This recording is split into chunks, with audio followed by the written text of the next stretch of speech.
I am Sabrina. As I write these lines, I can still feel the lingering echoes of those days trembling within me. It's as if with every breath I can hear the reverberation of that turmoil, those intensely burning emotions. This is a confession, yet one without any regret, because I embrace every moment lived. With all its pride, its pain, and its pleasure-charged tension, what guided me was nothing but the stubborn force bubbling inside me, and that inevitable attraction. Thatest my limits. Now I will tell you a memory that can never be erased, the striking story of Amir and me within the cold walls of that hospital. I remember the day I first stepped into the hospital. I was young, 22, from a poor but proud family, having overcome the arduous path of medical school. This hospital, with its wide corridors, sterile smell, and bright lights, was the stage where I would first commit myself fully to my profession. The white coat on Miss Holders didn't yet feel entirely mine. It was oversized, not quite fitted, whispering with each step, "You're new here, there's so much for you to learn." But I was hopeful. I wanted to be a good doctor, to exist without being diminished under anyone's shadow. That morning a name echoed repeatedly in my ears: Amir, the hospital's best, most famous, most sought after doctor. Whispers about him, praise, admiration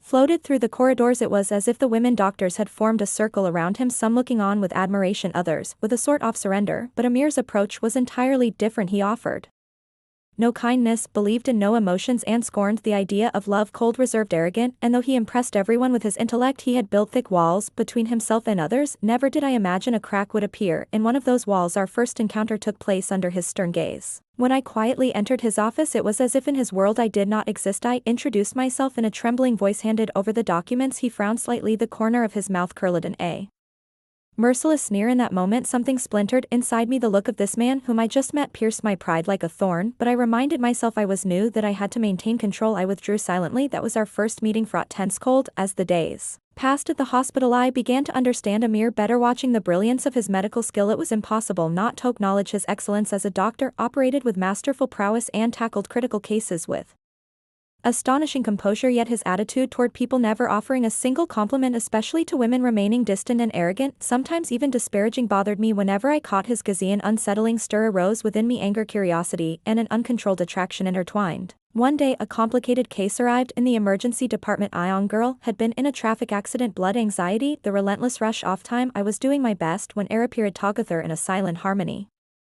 stabilized the patient. His eyes met mine for a brief moment. Behind his usual stern expression there seemed to be a trembling curiosity. In that instant a spark flickered between us. Perhaps he didn't notice it, or maybe he pretended not to, but I felt it. It was the first glimmer of a hidden battle. Days passed. Amir began talking tone more frequently, but these weren't polite exchanges, rather tests of strength, challenges of intellect. He asked insistent questions, watched for my mistakes, tried cornering at times. I did not give in. Each time I stood my ground, told him the truth, revealed what was on my mind. This charged interaction formed a strange tension between us. Some might have called it hostility, but in truth it felt like an invisible string stretched taut above us, making us sharper, even us. It pulled us closer. Then one day I noticed a different light in Amir's eyes. He was standing in a quiet corner of a corridor where no one else passed. As I walked by, lowered the file in his hand. Our eyes met. This time his gaze was neither scornful nor commanding. It was as if he were trying to understand the sparks I held inside. As I neared him, my heart raced past him with a slight nod, but at that moment I felt an indescribable warmth on my skin. It was a tension too elusive to name, uncertain, unsettling, yet mesmerizing. Then came that night shift. I was trying to solve a complex case in the emergency room when Amir appeared unexpectedly. Even though he wasn't on it, I still wore that stylish shirt. His eyes sharp with questioning. "Do you need help?" he asked, his voice softer than I had anticipated. We worked together as we changed IVs. Our arms brushed, our eyes locked, our breaths mingled in that cramped space under the dim lights and the sterile smell. It felt as if our bodies spoke more than words, something unsaid, something growing in the darkness off our gaze. When we finished, he took me up to the hospital's rooftop, a gentle breeze on my skin, the night wind fluffed me hair. Amir stood before me. He said, "My name's Sabrina," this time his tone washful, narrable, confessional. "You know I'm drawn to you, didn't you?" My heart tightened. Something seemingly impossible was unfolding. This man who scoffed at love was looking at me with an emotion too complicated to define. "You, so confident, so distant from love. How is this possible?" I wanted to ask, but before I could speak he added, "I don't know what it is, I just see you." When I closed my eyes, I pushed him away gently. I didn't want to be so easily worn down or to surrender, yet inside me there was an unstoppable warmth, a trembling, as though the tension between us wasn't enough. He refused to give in as well. The next day, as I was getting coffee in the cafeteria, he approached me. "Looked over minutes last night, you were good," he said, struggled not to lose control, but his had softened. I pretended not to hear, or so it seemed. Great waves were rising inside me over time. Air could no longer hide his interest in me. Every onion the hospital noticed. The more I pulled away, the more made subtle gestures unable to look away, there was a silent pushing and pulling between us. He wanted to have me while I wanted to see how far he'd go before I truly yielded. Perhaps it was a test. It preserved my pride, intent on proving to myself that he too was human, that he had vulnerabilities. One evening we faced each other in a dimly lit conference room on the upper floors. It was raining outside. Inside it was just the two of us. Amir closed the door. His eyes were filled with an unbridled emotion. The tension between us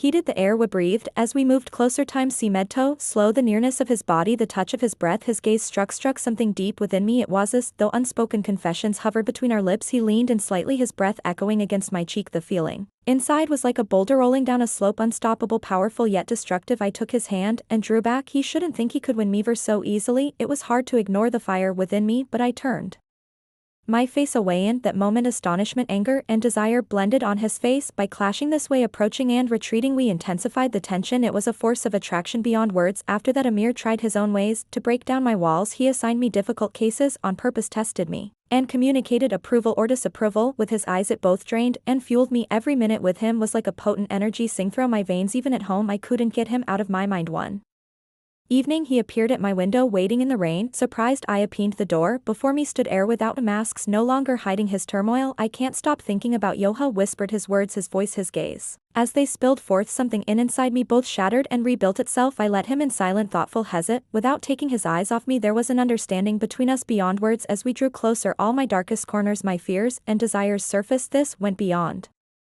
physical attraction. It was a moment where two souls touch, where even a glance felt as sensitive as skin. The nearness of our body, i.e. the thickening air, the subtle hum of tension. These details are hard to convey, yet they seared into my very core. That night we shared something beyond verbal expression. Touches served more as the language of emotions. Our gazes fell into a deep void, as if we were exploring entire universes within each other, a timeless, placeless harmony. In that moment, we held a secret between us, a common truth. Through his hands, his eyes, his voice, I lived out Almi's stubbornness in another form. In the silence of the night, as the rain stubbornly tapped at my window, the rhythm of my heart found its tempo in his presence. The next morning back at the hospital, I caught his sharp gaze in the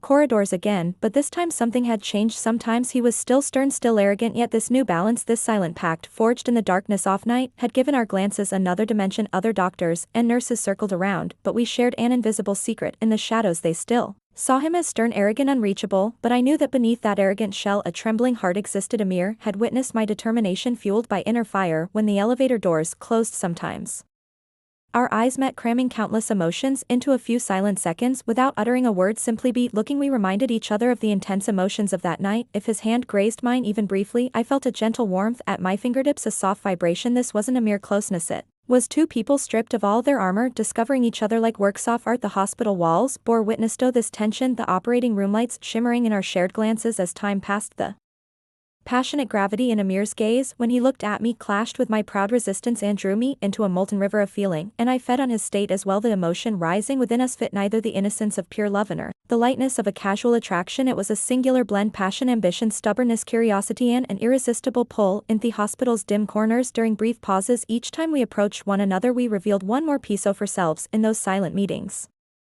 we experienced a closeness that transcended the physical. It was as if with each step we built bridges over the chasms inside us, healing our wounds, sharing our fears. Eventually, in that calm yet profound interplay, everything we experienced turned into parts of what made me who I am. Now when I look back, I see how that young, somewhat timid and innocent Sabrina has changed. The transformation was ruthless, yet it was a powerful process. Touching Air's hardened shaft, discovering the fragility inside him helped me understand myself anew. This story held desire, passion, tension, and shadow glances, yet it unfolded with such balance and emotional intensity that I regret none of it. This wasn't about reckless pursuit of pleasure, but rather about two souls striving to understand each other, where opposites collided and every spark birthed a new feeling. This is my story, my confession. Here pain and pleasure intertwined, love and disbelief dined at the same table, but I have no regrets because this experience made me who I am, revealing my inner strength, stubbornness, resilience, and desire. Amir too found a light in his own darkness. In the end, it wasn't just physical closeness, but a discovery of emotions, the voice and of desires, and a journey of self-awareness. And I, Sabrina, am not sorry at all for taking that journey.